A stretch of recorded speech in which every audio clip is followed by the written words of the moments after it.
is the hope amongst certain people at the palace that when the marriage breaks down or breaks up, might be a better way of putting it, that Harry will have already... That's it. It's all it's ever been about. But quite astonishing that they seem to believe that this strategy is going to win over any fans. Family relations will ever be the same ever again. But if there were a divorce, it would be a more dignified way of extricating him from the situation as he goes to Botswana to tend.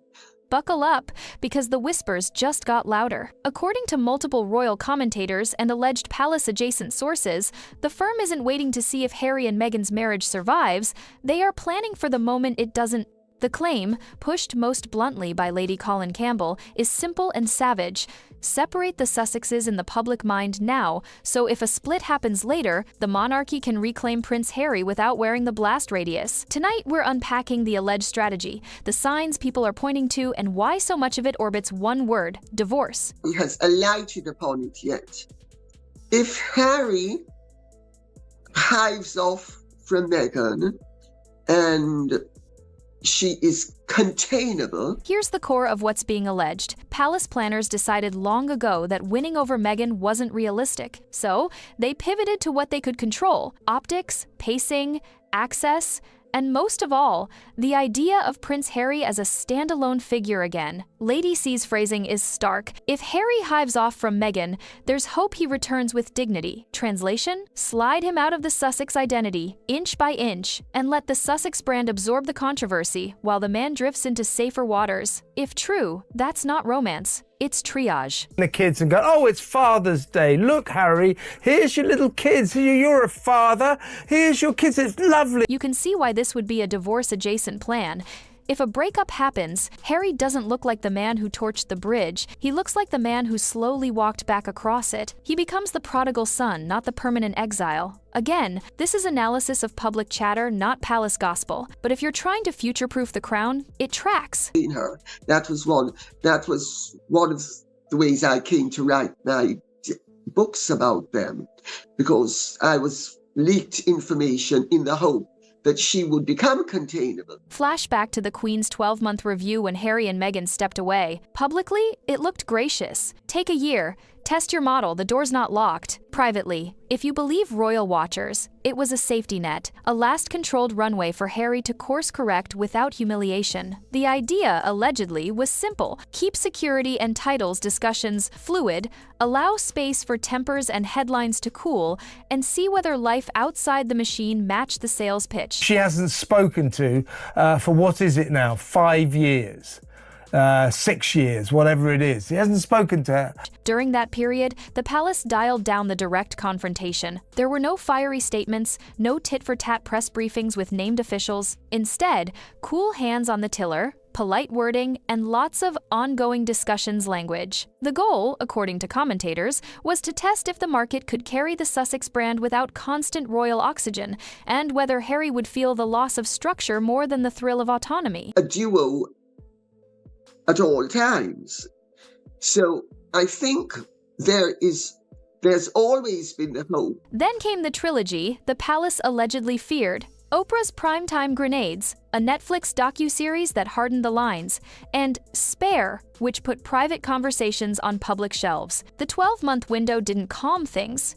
It codified the split. Any informal bridge that existed at the start of that review allegedly narrowed to a gangplank by the end. From that point, the firm's posture, again per insiders, shifted from win back the couple to retain the option to recover the son. Not confirmed, but it explains the frost we've seen ever since. The linchpin in every version of this rumor mill, Harry didn't just defend Meghan, he began to adopt her media playbook: carefully staged reveals, strategic grievances, a drive to control the lens rather than escape it. And suddenly, the cheeky soldier prince many Brits adored morphed into a hyper-packaged narrator of the royal institution's sins.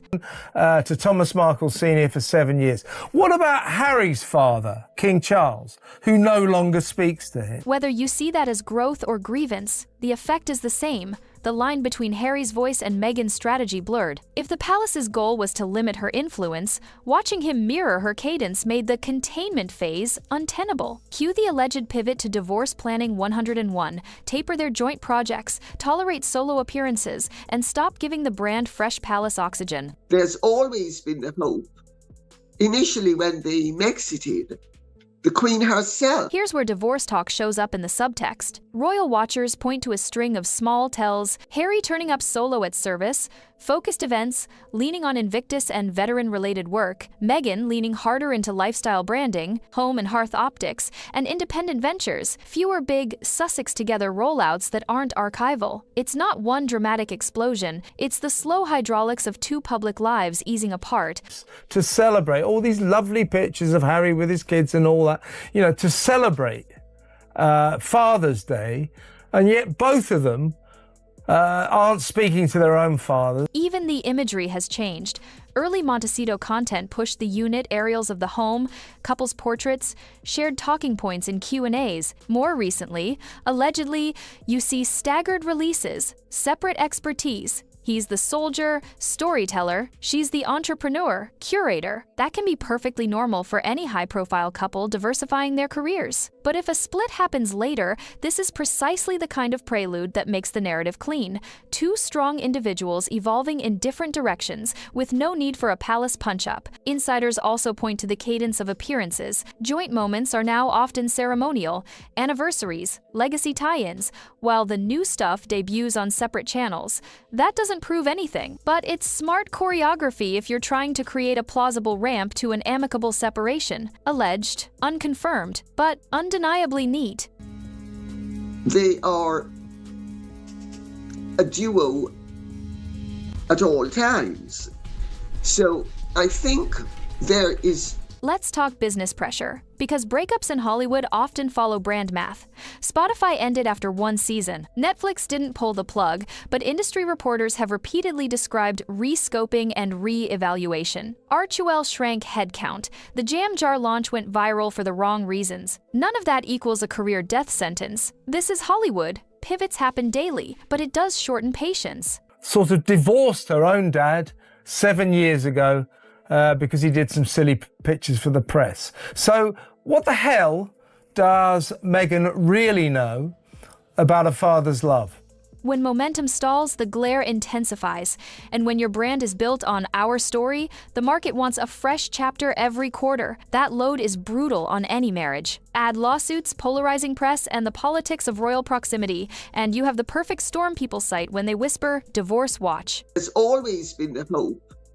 Initially, when they exited, the Queen herself. We are not declaring their brand finished. We're saying the scoreboard looks tough, and tough scoreboards push couples toward hard choices, especially when two careers need separate narratives to survive. Another drumbeat in the divorce narrative: cash. Independent wealth sounds infinite until California invoices hit. Mortgage, property tax in Santa Barbara County, 24/7 private security, travel, legal fees, comms, teams, stylists, childcare, production overheads. When your business model is personality-driven media, revenue becomes lumpy, big upfronts, then long gaps while deliverables are developed, revised, cleared, and released. That variance puts pressure on two people and one brand. First of all, Harry would be happy to speak to his father if his father would speak to him.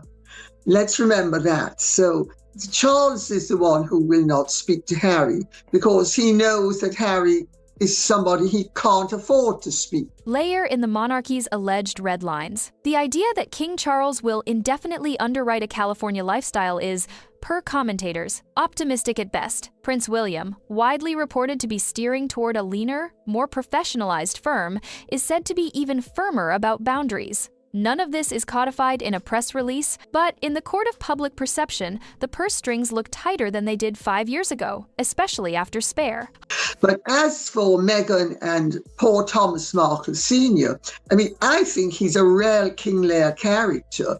She has, and the truth is... Hollywood adds a second squeeze. Studios and streamers prize consistency. If headlines around your releases are dominated by legal battles or marital speculation, you become a wait and see. That's survivable. Plenty of stars reboot after quiet seasons, but it can be brutal in the moment. Two careers sharing one media oxygen supply means someone eventually asks, do we need separate rooms, separate strategies, separate risk profiles? You don't have to say the word divorce to be living in its shadow. The late Queen, obviously. The Queen herself gave them a year in the hope that they would come to their senses. That's what she said. If Lady C's framing is even half right, the Crown's three-part mission in a divorce scenario would be ruthless and clean. Protect the institution, salvage the sun, let the Sussex brand burn itself out without a royal firefight. That means no press wars, no palace leaks that can be traced, no messy counter-memoirs. Just careful spacing, controlled imagery, and a dignified corridor for Harry to walk through, if he chooses it. He told me that he believes... And the personal politics matter. Charles, the father, allegedly keeps a crack in the door for reconciliation. William, the future king, allegedly keeps that door on a deadbolt. If the crown passes to William while this saga is still raw, the patience level drops to 0. Not vindictive, strategic. A future monarch cannot afford an unending Sussex sideshow. Well, of course, they have poisoned the pond to such an extent, but she has poisoned it irretrievably. Let's game the obvious. If they split, it won't be quiet, it will be nuclear, to borrow the word ricocheting through rumor columns. Think competing exclusives with carefully chosen interviewers, My Truth sit-downs calibrated for maximum sympathy, a fresh docuseries angle about resilience and reinvention, and yes, instant memoir sequel speculation. Add custody privacy battles, security arrangements, residence status, charities and IP ownership, and you have months of rolling coverage baked in. That whole Jeff Rayner... The photographer, the paparazzi photographer, yeah.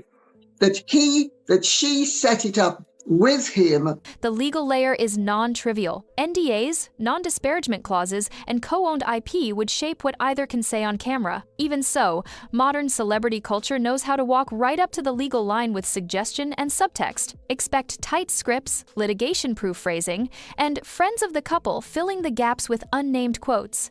The internet will do the rest, splicing old clips into new narratives. He has poisoned it to the extent that the family, I don't think the family relations will ever be the same ever again.